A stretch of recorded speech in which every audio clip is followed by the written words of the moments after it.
بسم اللہ الرحمن الرحیم۔ پانی کے متعلق کچھ چند مسائل جو ضروری ہیں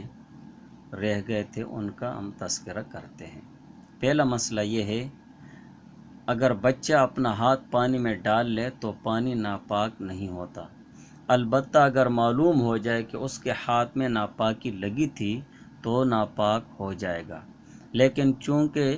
چھوٹے بچوں کا کچھ اعتبار نہیں،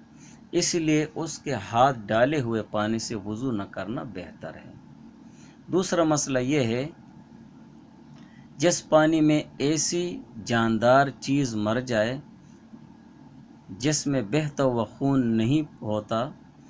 یا باہر مر کر پانی میں گر پڑے تو پانی ناپاک نہیں ہوتا، جیسے مچھر، مکھی، بھیڑ،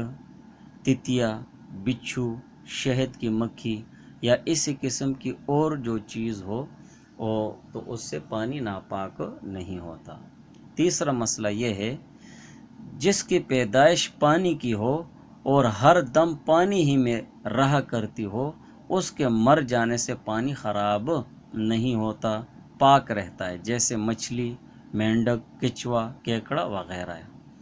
چوتھا مسئلہ یہ ہے، جو چیز پانی میں رہتی ہو لیکن اس کی پیدائش پانی کی نہ ہو تو اس کے مر جانے سے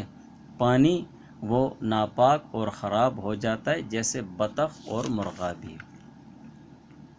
پانچواں مسئلہ یہ ہے کہ مردار کے بال، سینگ، ہڈی اور دانت یہ سب چیزیں پاک ہیں، اگر پانی میں پڑ جائیں تو ناپاک نہیں ہوگا،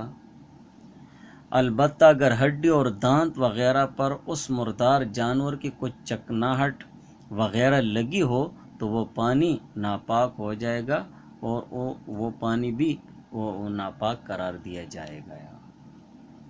اگلے مسائل ہم انشاءاللہ کنویں کے ذکر کریں گے۔